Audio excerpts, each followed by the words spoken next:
And how can I be sure that I get a good return on my investment? How can I be sure that that the money I'm giving is well spent, that it goes where it should go, and that sort of thing. So I was asked, to do those kinds of things, to address those kinds of questions as we go through today, and that's what I'm going to try to do, is to address those questions to help you make good decisions, help you make better decisions as you move forward.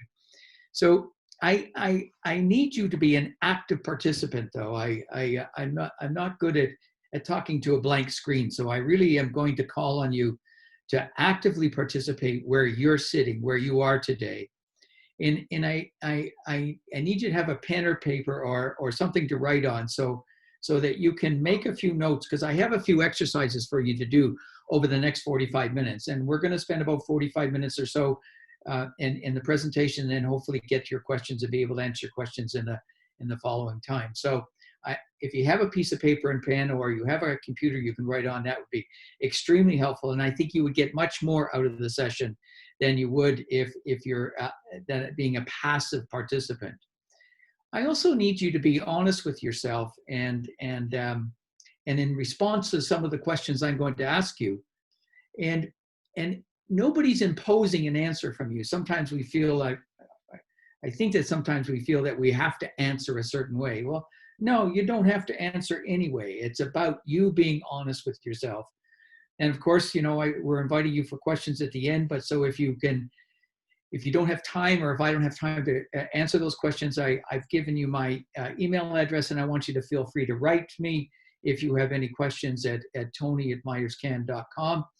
And I will repeat that at the end of my presentation. Again, as I said, we want to do this for about 45 minutes and give you 15 minutes for questions at the end. So the first question I have, and actually I studied this for a long period of time, because I was keenly interested in how people made decisions, and actually did a PhD on it. And to simplify it for you, it's kind of a four-step process.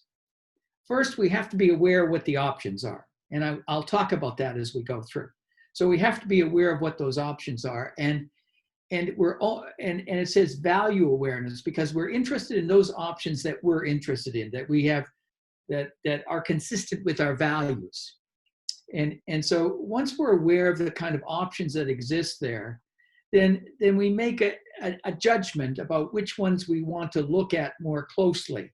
So we narrow down from a broad perspective down to a more narrow perspective. And once we do that, then we bring intention, or we're motivated to do something. So what's the motivation that's involved in that process? How do I become motivated to make a decision? And that's a whole study in itself. But what do I want to do here? And then finally, you'll appreciate that we're going to make a decision, and that some behavior will follow. So there is a decision-making process, and it's a combination of a couple of things as we go through that process. One is that we think about what we're going to do, but we also make value judgments that come from the heart, come from the emotion. And those of you who have looked at decision-making or studied decision-making know that a lot of it has to do with how we feel about things. Yes, we collect data. Yes, we get information. Yes, we do those things. But at the end of the day, it's how we feel about those things. So what kind of donor are you? And that's where it starts. It doesn't start with the NGO or with a charity or nonprofit organization. It starts with you. If you want to make good decisions, then you have to get a better sense of what you want, not what the charity has to offer. It's what you want. And the better idea you have about what you want, the more likely you are to make good decisions as you go forward. So my first question is, what kind of donor are you? What kind of things are you interested in? So the first thing I want you to do with your pen and paper is that I would like to invite you to make a decision between a number of different options. And I'll go through these options one at a time. But this is the first clue in terms of what kind of donor are you. And if you know what kind of donor you are, then you have a better idea what to look for that's consistent with your values. So the first category I'm going to suggest to you is that are you an impulsive donor? You just make a decision, well, I like this, I'm going to go for it. Or are you thoughtful? Do you think about that? So I would ask you to write down, are you primarily impulsive or are you primarily thoughtful? So are you an impulsive donor or a thoughtful donor? So write that down. The second thing I would say is that, are you logical or are you emotional? Some people really look at the data and then they study the data because they want to know what's the data that I need to consider. Other people say, how do I feel about this? Is it something I like? I just like it. It doesn't matter. I don't care about whether it's a great NGO. I care about the cause, what really the cause is all about. So that's what I'm going to decide. I'm an emotional decision maker. So secondly, am I logical or emotional? And I would choose between those two. What is your dominant kind of decision-making approach? The third thing I would ask you is, are you interested in today's issues or are you interested in capacity building? So today's issues are, COVID-19 is today's issues. I need to look at today's issues. I need to look at feeding the hungry. I need to look at housing the homeless. I need to look at the critical issues. For example, there was a major event that just occurred in Calcutta in India where there was a cyclone hit, and there's literally millions of people who are suffering there today because of a result of that. So is that or am I more interested in capacity building? What's an example of capacity building?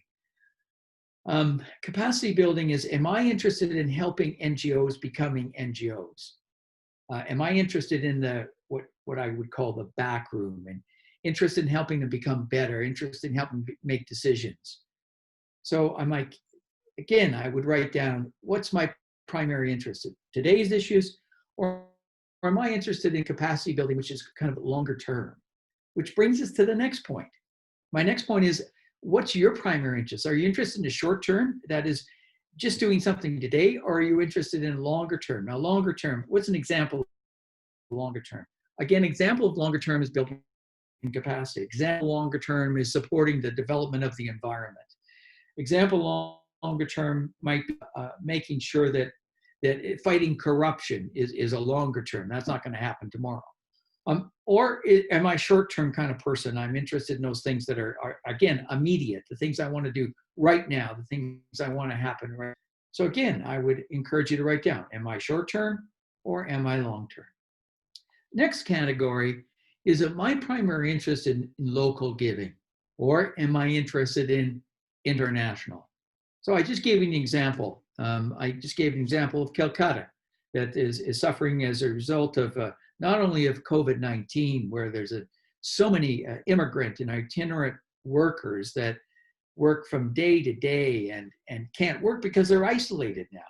So they can't go to work. If you can't go to work, you can't get money. If you can't get money, you can't get food. If you can't get food, what do you do? So that's an international challenge, immediate, but it's international challenge. Or do I just want to work with charities and nonprofit organizations in Romania? Because that's where my origin is. That's where my local is. And for those of you living in Brussels or living in as diaspora outside of Romania, then maybe that's not local. But you know what I mean. Am I interested in primary and local, or am I interested in international and something that's more global? The next question I would ask is that, am I interested in meeting needs? Needs, again, example, feeding the hungry, housing, helping the poor, educating those who are very poor. Or am I interested in vision? And again, vision is a long-term thing. If my vision is to create a world in which everybody is free to travel. Am I interested in creating a world where everybody has fresh water? Am I interested in creating a world that all can see? So I'm working with the blind. And yes, those things are needs, but am I drawn to vision, big picture things, or am I drawn to things that, again, deal with immediate needs? And finally, do I give to relieve pain, or do I give to solve problems? Relieving pain are some of the examples I gave you earlier. Solving a problem, as some people can give to do clean up a river, or do you want to solve the problem of pollution of the river? And so am I relieving, cleaning up, or am I solving the problem, getting rid of the pollution that started the problem to begin with? So when you go through that, and if you wrote down the answer to each one of the questions, you would now have a description of what kind of donor you are, which helps you in terms of making decisions. So there's a couple of other things I want to look at as well. When you make decisions about who you're going to give to, what do I want to accomplish? So am I driven by wanting to make meaningful decisions, or am I driven by value? Is satisfaction the most important thing? Do I want to feel satisfied? Giving is supposed to be joyful. It's supposed to be rewarding. Is that what I look for, or do I just have a sense of responsibility? I really should do this. I really have a sense of responsibility. I was brought up that I just should help others. So, or do I really want to feel joy? Another way to do this or another consideration I want you to keep in mind is that some people want to get the maximum impact, want to get the maximum return on their investment. So if they're giving €1, they want to make sure that they get 10 euros worth of value. Well, that might be what drives you. For many entrepreneurs, getting a return on investment is critically important, even in their charitable giving. So good investment, is that something that drives you? Getting results, having an impact. Or do you have specific goals that you want to reach? So if you're working, for example, there are people who, if I'm working in certain region in Romania, and I know that charities there are nonprofit organizations, NGOs in Romania that work in specific region. Is your goal in that region to increase the quality of life of the people who live in that region? Is your goal to increase employment in that region? Is your goal to increase the impact of nonprofit NGOs in that region? Is that what drives you? So again, not only what kind of donor are you, but my second question is, what do you want to accomplish from your giving? And I know that there are questions that some of you have thought of, some of you have made decisions about that, but the closer you get to deciding what kind of donor you are and what you want to accomplish, then the more closely you're likely to get there. And then the final Tony? question, yes. Just excuse me for interrupting. I just wanted to make sure that you are not already sharing your screen, your presentation. I am sharing my presentation. Okay, could you please make sure that you are sharing it? Because right now it's not shared. So if you can please reshare, that would be great. So sorry. Share screen. Here we are. Okay, do you have it now? Kata? Yes, we do, Tony. It's perfect. Okay, so sorry. No problem. That's absolutely okay, Tony. No problem. Okay, so lost my train of thought. Let me go back a screen. So what do you want to accomplish? So I just came out of what kind of donor are you? And they're the choices I gave you. And then I went to what do I want to accomplish? And they're the questions I was asking you. Meaningful decisions, value, satisfaction, good investment, results, impact, and reaching goal. So what do you want? and why do people give? This is really, really interesting. So I'm asking you 3 questions to start with. And again, those 3 questions are, what kind of donor are you? What do you want to accomplish? And what motivates you to give? There was a study done not too long ago that looked at 1,204 interviews with donors and asked donors why they gave. And the answers they gave a number of reasons why they gave, but the top 5 reasons why people gave were the following. Number 1, they gave to vision and mission. So people gave vision, they gave consistent with their values. The second reason people gave is that they wanted to help others. So they had a feeling that they wanted to help others in their community or in the world, but there was a feeling of responsibility in terms of helping others. And I'll go over this chart in a second when I finish these 5. Third reason, top reason people gave was they wanted to give back to their community. And when you think about it, those who have money because their community has supported them from a business point of view, or the community has supported it by giving them a job, and that they feel responsibility to give back to that community. Fourth major reason why people give is because the NGO has been accountable. The NGO is open, it's honest, it's transparent, it has its financials are on its website, it describes its programming, it reports on an annual basis how much money it raised and what it did with those funds, that the NGO is accountable and it does what it says it's going to do. And then the 5th strongest reason, there's a whole bunch of other reasons why people give, and you can think of many of them, is that you're making a difference, that the NGO is making a difference. This study I'm referring to, you notice that there's 2 bars for each one of these reasons. And the blue bar refers to entrepreneurs and what motivates entrepreneurs to give. And the second bar is what motivates people who are not entrepreneurs to give. And you'll notice that entrepreneurs tend to be more motivated to give to these 5 reasons than non-entrepreneurs. An entrepreneur is obviously a person who has decided that they want to make a difference in the world, that they invest their time, energy, willing to take risk. And in many cases, those entrepreneurs are business people.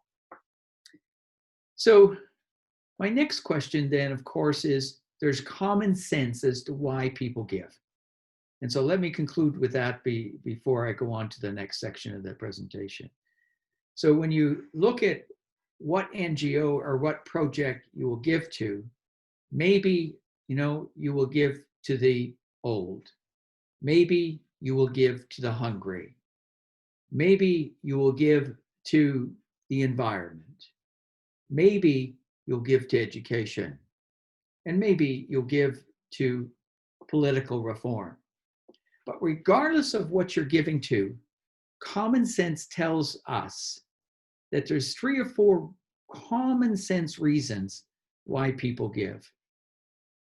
And let's go through and let's look at why people give and look at a checklist of what you can do. When I look at the common sense reasons of why people give, I have these common sense reasons. First, people give because they have been helped by that nonprofit organization. Second, people give because they agree with the vision or mission of that organization. Their values are consistent. Third, people give because somebody in their family has already been helped by that organization. They've been supported by that organization. So fourth, people give because it feels good to them. And number 5, people give because they want to make a difference. So when we look at those reasons, they look at all of those things I've talked about so far, I'm looking at, number one, what kind of donor are you? Number two, I'm looking at why you give. Number three, I'm keenly interested for you making up your mind of what's important to you. I want to pause before I go into a checklist, and I want to pause just for a moment and look at two things. And this is why I asked you to get a pen and paper when we started. I want to look at two things, and I want to give you a minute to think about this. So the first thing I want to ask you to make a note of, to write down, and it sounds a bit, it may sound a bit crazy, so forgive me, but I want you to do two things. First thing I want you to do is I want you to think about what is important to you in your life. Now, yeah, Tony, that's a pretty big question. What do you mean what's important to me in my life? No, I really want you to think about that. What are the things that are most important to you in your life? If you were to write down the 2 or 3 values that were the most important things in your life, what would you write down if I asked you, what are the most important values in your life? And I'll give you, what's a value? When I'm talking about values, I'm thinking honesty. I'm thinking trustworthiness. I'm thinking love. Love is a value. I'm thinking of supporting other people. I'm thinking of joy as a value, satisfaction. What are the 3 or 4 values in your life that are most important to you? And I'm going to give you 60 seconds, and I'm going to pause for exactly 60 seconds. And I'm going to ask you to write down the 3 to 4 values that are most important to you in your life. And I'm going to time that. And I'm going to ask you to go right now.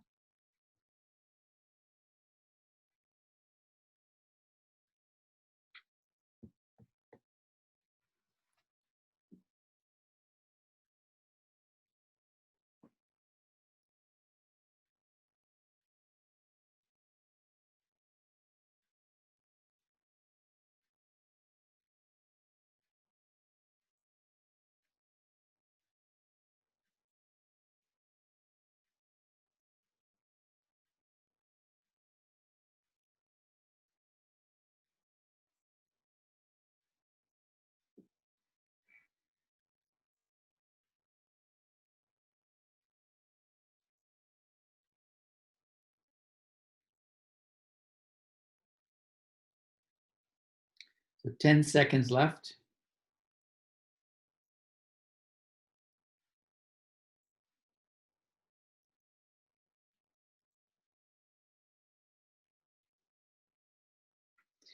So the reason I ask that question is because I think that we need to be giving to those things that are most important to us. And nobody else can answer that question other than you. And that's why I wanted you to take a note of that. And some of you may have thought of this already, but some of you may not have had a chance to think about that. If you feel so inclined, I would encourage you to maybe just make a note of that in the chat box if you wish, if you want to just talk to us about what the most important things or the most important values are to you. It might be interesting to other people to have a look at that if you feel comfortable in doing that. My next question, though, and as we pause here for a moment before I go on and look at other ways that we can make judgments and how we can make decisions. And just before we do that, I'd like to give you another exercise here. And I'd like you to think about the last time that you gave a donation or gave a gift to an NGO. I want you to think about the last time you gave a gift to an NGO. And I want you to think about the last 2 or 3, and maybe you only give one NGO, but the last 2 or 3 NGOs you gave to, And what I'd like you to do now is I just give you 30 seconds. I want you to write down the names of the NGOs that you have given to, and it may be one, but it may be two, maybe more, but just write down the names of the NGOs you gave to. And so let me just give you 15 seconds to do that. I'm really anxious that you write it down, though. Please write it down.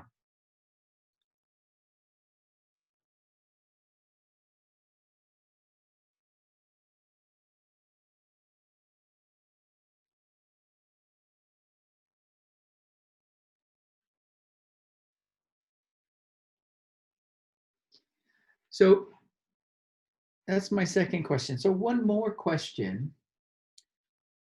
The last time you gave a donation, I want you to share with us why you gave. Why did you give? And if you could put that in the chat box, that'd be really, really beneficial. But I'm keenly interested. The last time you gave, why did you give? Why did you give? And again, if you don't feel comfortable putting in the chat box, that's fine. But if you share the last time you gave, why you gave, it'd be extremely helpful. So think about why you gave. And I'm going to give you 15 seconds or so just to write that down. Whether you write it in the chat box or write it in your own notes, that's fine. But I'm keenly interested in knowing why you gave. And it's more important for you to know why you gave rather than me, but I want you to be very aware why you did that. So I'll give you 15 seconds. I'll be quiet now and come back to you in 15 seconds.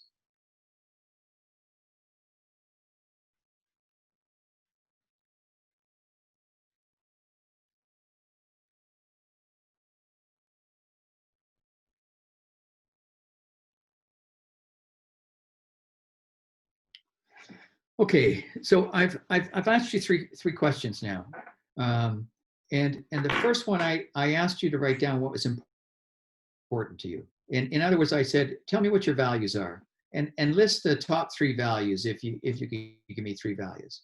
The second thing I asked you is could you list the names of the NGOs you gave to? What are the NGOs you've given to? And then the third thing I asked you is think about the last gift you gave, and I asked you why you gave that gift. And again, in all three cases, I asked you to write that down or make a note of that. And here's the reason why. I'd be really interested if there is a connection between what's important to you, your values. What is the connection then between that and the NGOs you gave to? And the last time you gave a gift, do all those three things tie together? If you're giving consistent with your values, if you're giving thoughtfully, if you're giving and being true to yourself, I'm going to suggest that those three things would be lined up.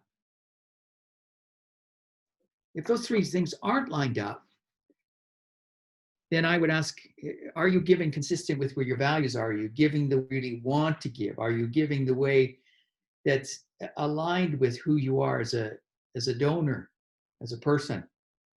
And if they are, fantastic. They're fantastic. And if they aren't, you may want to consider how you can make those and make sure that they're aligned. So now let's look at a couple of other things, if I could.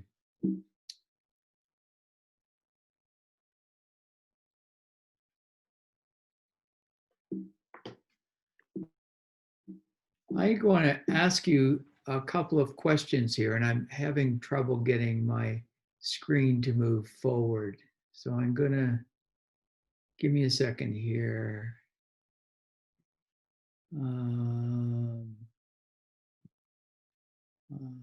Share screen. Okay, can you see my screen, Kata? No, Tony, right now we cannot see your video nor your screen. Okay. Give me a second here, Kata. No problem. Take your time. So I can see you. You are recording. But we cannot see you right now. Okay, give me a second. Sure. So can you see my screen now? Right now, not. Neither your screen. Okay, your screen is coming up. Okay. Let me go here. And I had a trouble forwarding the, let me, give me a second. Okay, here. Can you see my screen? Yes, all is good. Okay, here's But what I want to go. Okay. but we're also missing your video, so we can see your screen, but we cannot see you, and we miss And you a bit. okay, Kat, I'm going to go there for a second. I'm going to keep going, and then I'll look for my That's picture in a perfect, Tony. second. No Okay. worries. Okay, good, So great, Tony. when we look at what we want to do, I'm going to suggest and choosing a charity. There's three things that we can really look at. One is I think you can check the website. Two is you can ask questions, and three, actually you can make a small gift.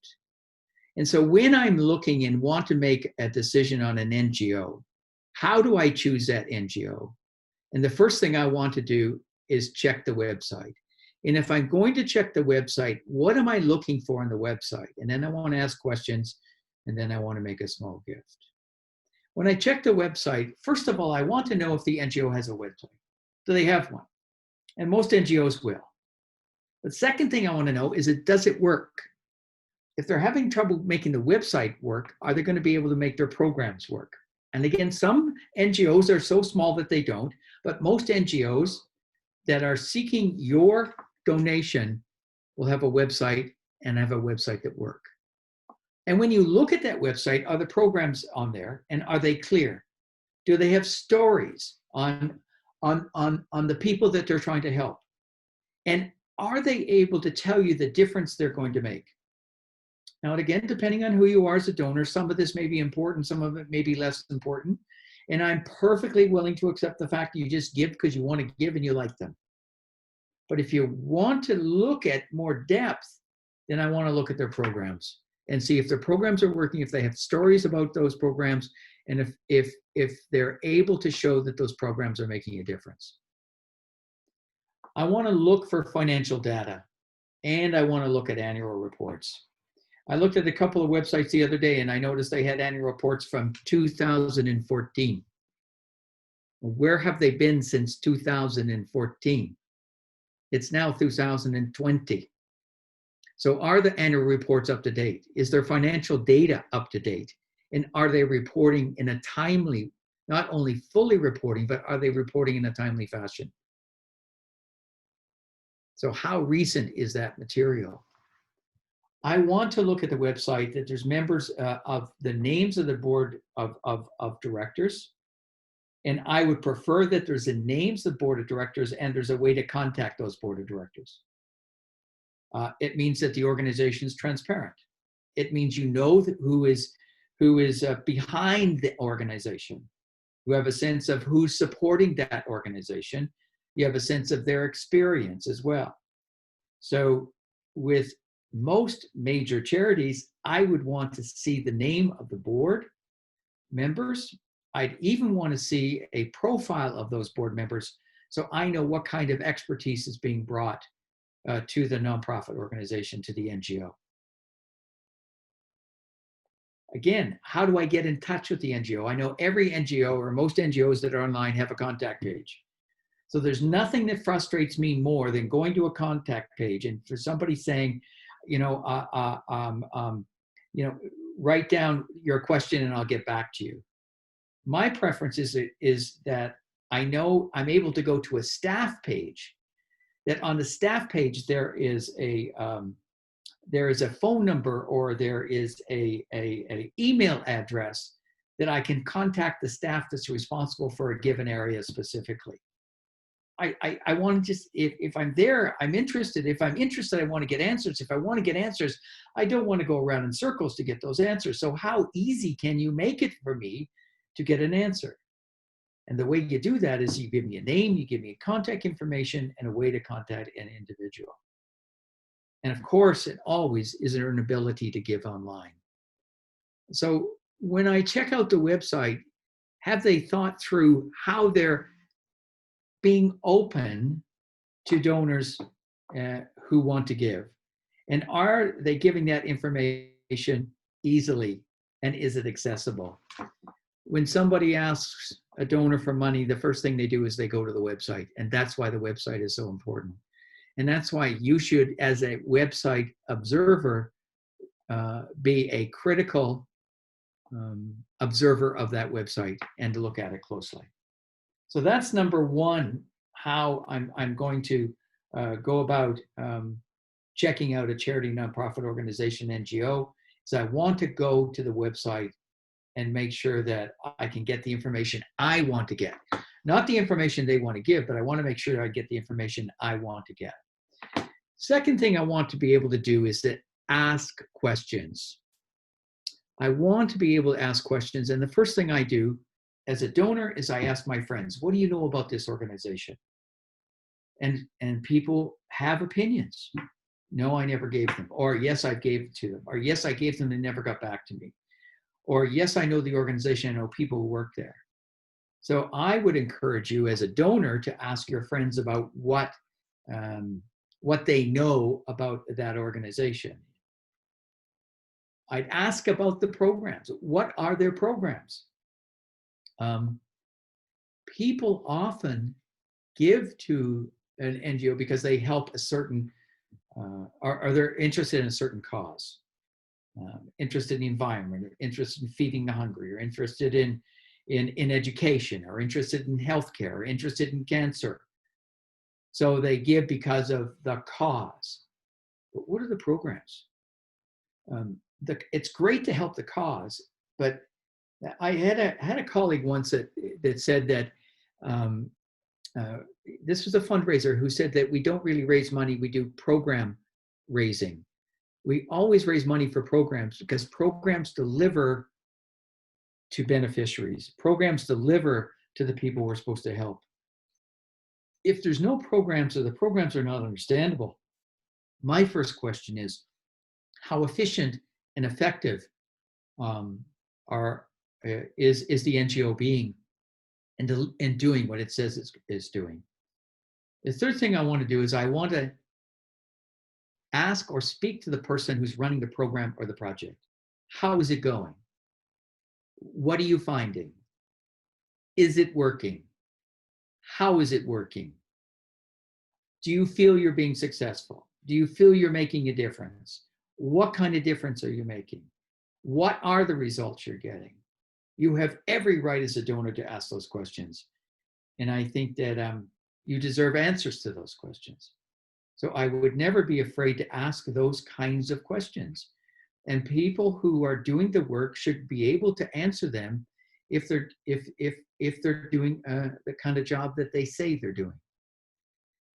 Third kind of thing that I would ask you to consider, and particularly for Giving Cercul and people who attend the Giving Cercul, is to take an opportunity during your presentation to ask tough questions. You know, number one success factor, one of the key success factors for an organization is leadership. So I'm always interested in who's leading the project.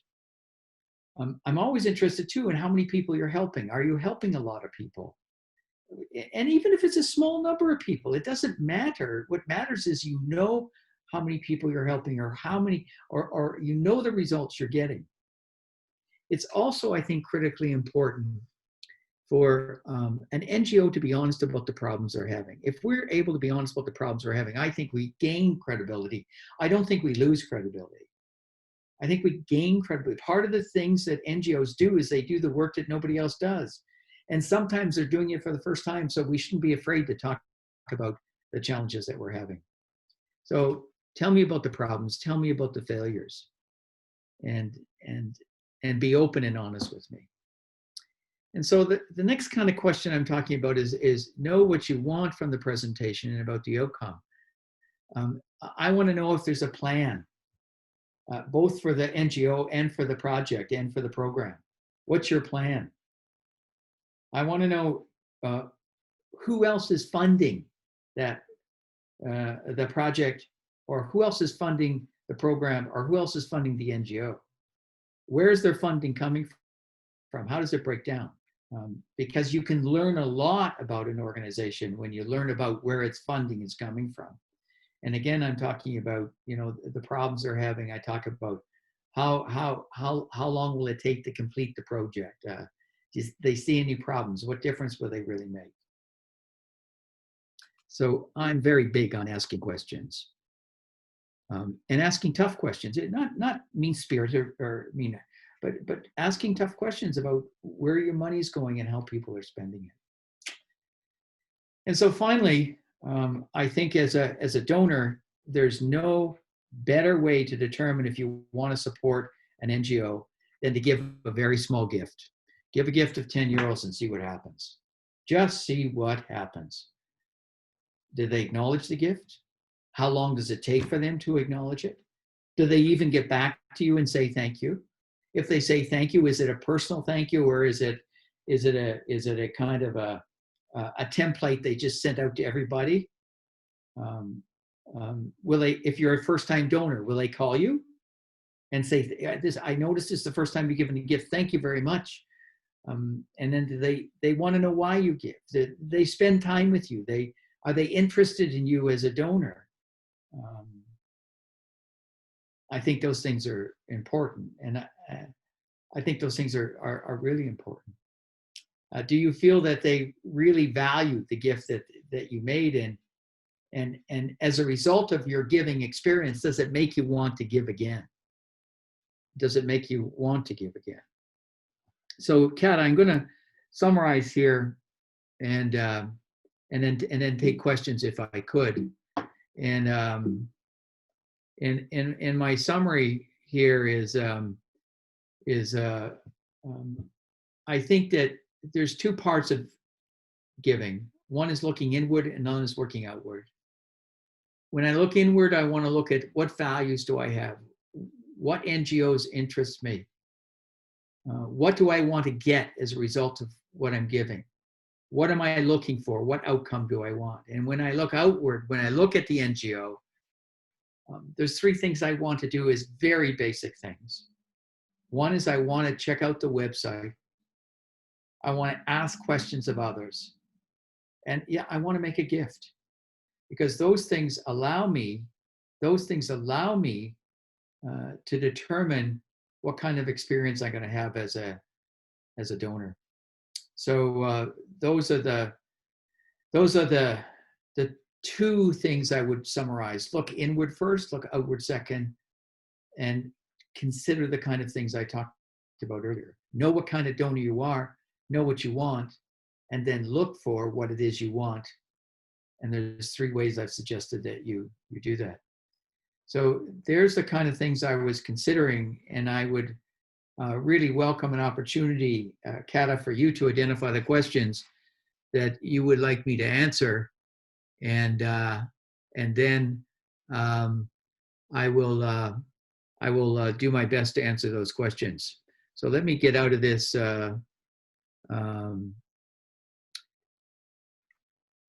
And you got my picture back, so thank you. Yep, that's all good. Thanks a lot, Tony. Thanks, everybody.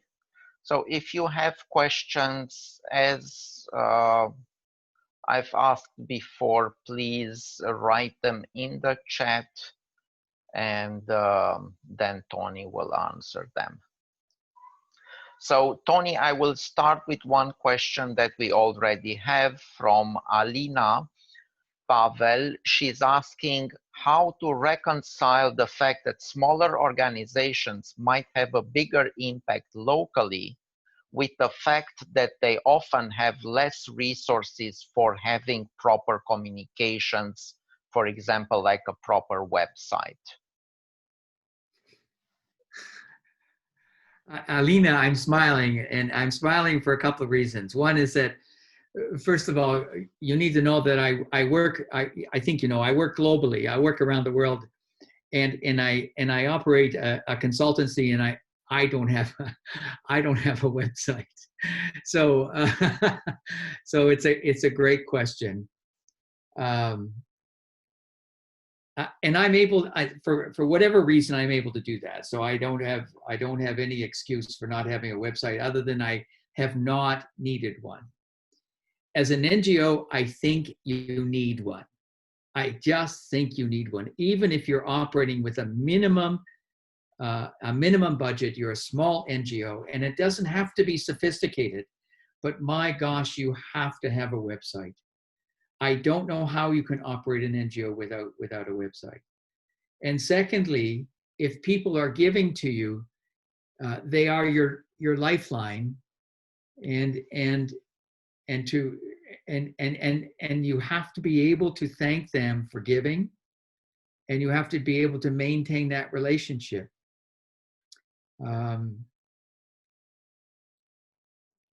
I don't know if that answers your question. I don't know how to reconcile that. If you're going to be an NGO, you need a website. You need to optimize your communication, do the best you can with the results you have, with the resources you have. And again, that doesn't answer your question in terms of reconciling it, but it's part of being there. And if you are there, the NGO has to have both. I don't know any way around that. I just don't know any. And Kata may have some other ideas, or somebody else online may be able to offer you a reconciliation in the chat room. And but that's the best answer I can give. I'm sorry, I can't give you a better answer. Kata, next question. We have a question from Raluca. She's asking, how can people be interested in helping heritage-related issues or projects?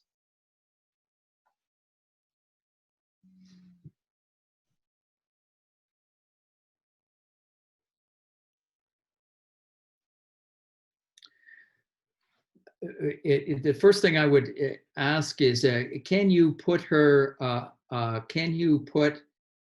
audio on, and can I talk to her? Can you do that, Kata? I just lost your audio, Kata.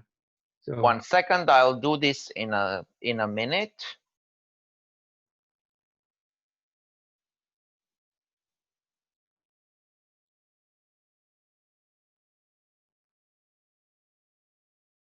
Raluca, you should be able to.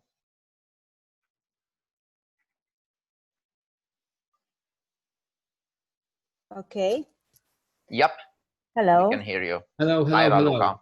Thank you for let me speak. Yes, I'm interested in preserving cultural and architectural heritage in Romania, because our foundation is working in different communities with restoring monuments in poor areas of Romania. So how can we present our action, our projects, to be appealing when everybody around is preoccupied by the health and the education and corruption and so on? How can we put this in a good perspective? Thank you, Raluca. Thank you. Thank you.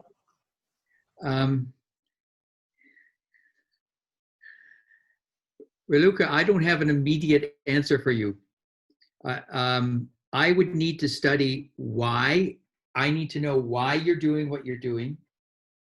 I need to know why people give to you.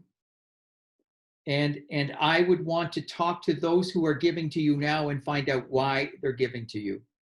Your donors will tell you why others will give.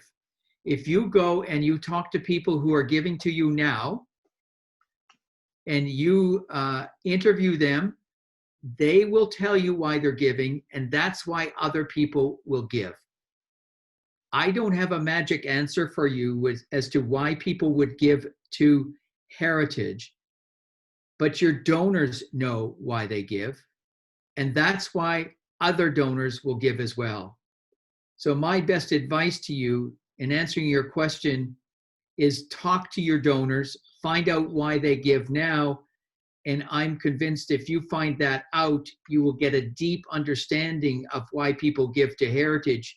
And that's what you communicate to other people in your donor pool. And I think that if you do that, you will be successful. I hope that answers your question, Raluca. Kata, do you have another question? Yeah, we have two more questions, Tony. One is coming from Rosie, and she's asking, what is your suggestion? How should NGOs go forward with their fundraising activities now when there is less funding money available? What strategies would be most valuable? So in the NGOs I've been working with, we have found that those who are most successful are those who are optimizing the communication with their current donors.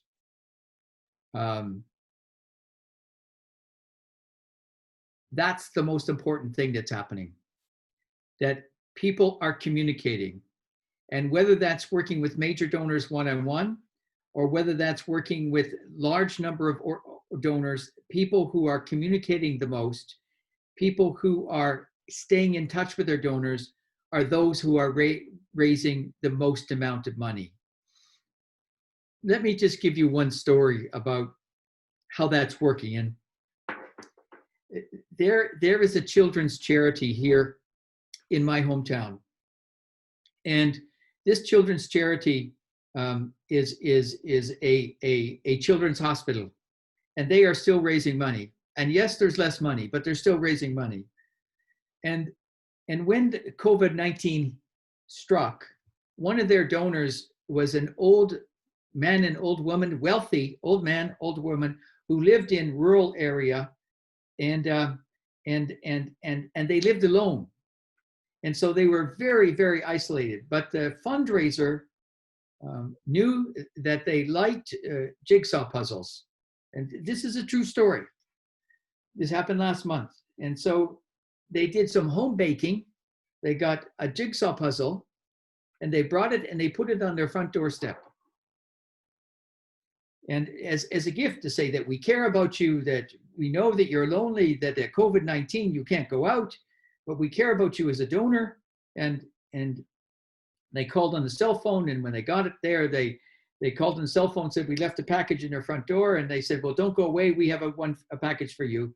They slipped an envelope underneath the door and gave it to the fundraiser.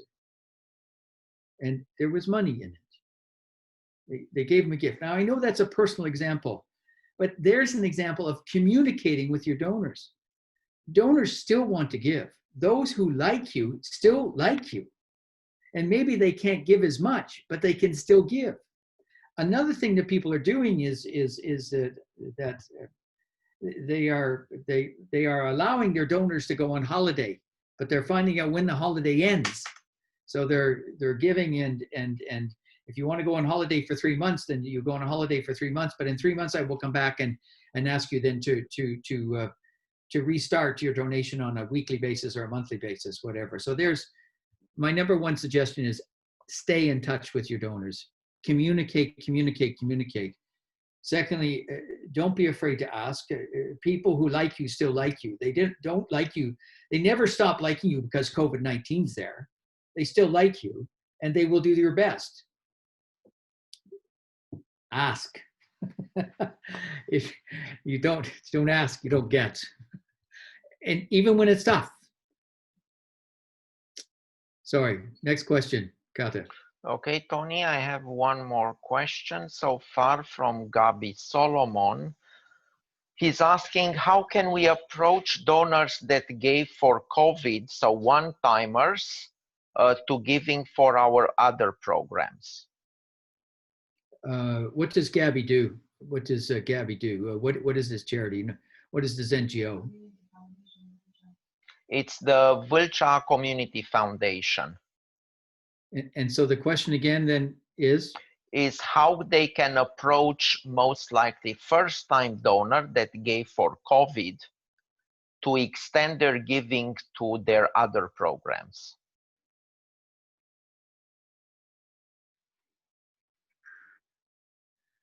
I'm smiling, Gabby, because first of all, I think that's what's really important is that, and I get it, is that you make sure that they have a good donor experience.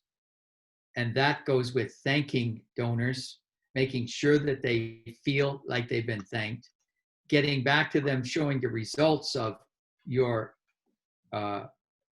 program, showing the results that you got, and then invite them to continue to support you in other ways.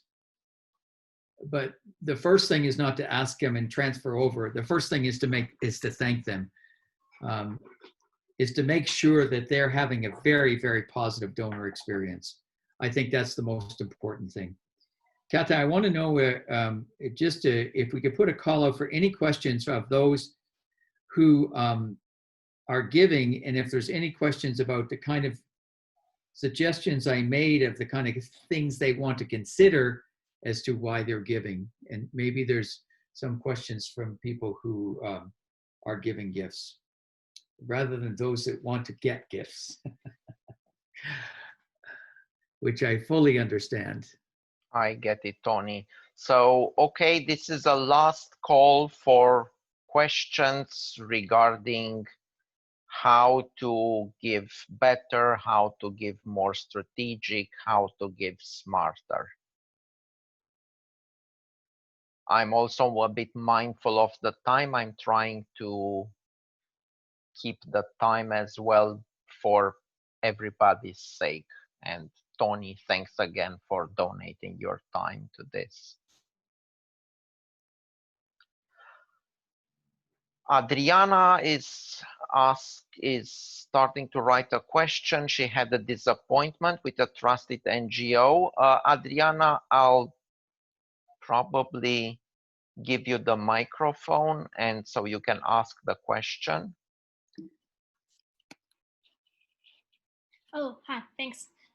I was typing the question. So I've had some disappointments with some trusted NGOs. I've been a donor for several years and at some point I wanted to tell them what was the issue I was confronting. Like I wasn't getting enough information about the investment of the money, the results of the projects, the long-term mission and projects, and in the same time I felt kind of I don't know, I didn't feel enough trusted or secured in this relationship with the NGO in order to tell them what were my issues. So I was wondering if you've had this kind of experience with the NGOs trying to reach back to donors that they've failed or misplaced or I don't know somehow forgotten for a period of time, and if there is a good way to offer feedback and make sure that it is taken into account. Thank you, Adriana. Adriana, from your perspective, there's nothing worse than I think being not appreciated and not getting information and feel like you don't get results. It just makes you feel terrible as a donor.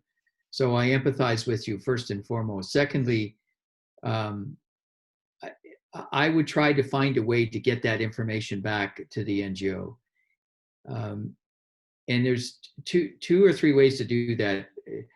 I find that when you put something in writing, it gives you control over what you say and how you say it. And sometimes you don't have the time to do that. And I appreciate that. But if you can put that in writing, I would definitely put it in writing and send it to the CEO, send it to the head of the organization.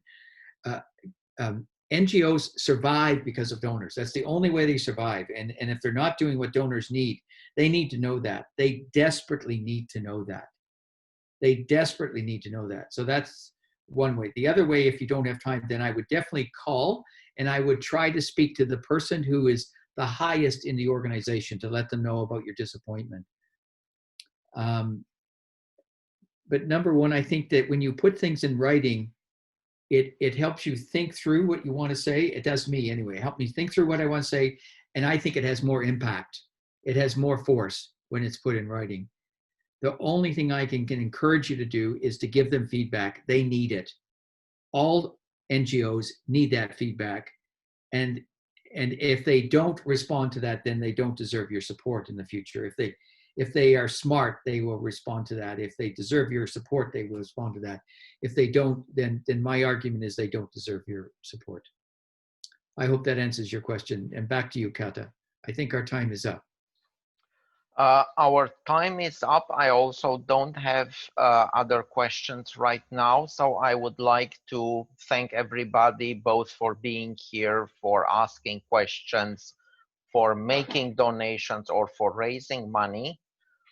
Tony, really a big thank you for your time and for doing this and for being really a big supporter of Romanian philanthropy and fundraising in Romania. Thank you, Kat. I really enjoyed doing this, and it was a pleasure to work with you and in Ioana. Thank you. Thanks a lot to everybody. Mulțumesc tuturor, ținem legătura și o să vă trimitem înregistrarea și materialele pe e-mail. Toate bune tuturor, seară faină! Kata, can you stay online for a bit, and can you and me and Ioana talk a little bit? Sure. Do you mind if we call you back on Skype? No, let's do that. Thank you. Perfect.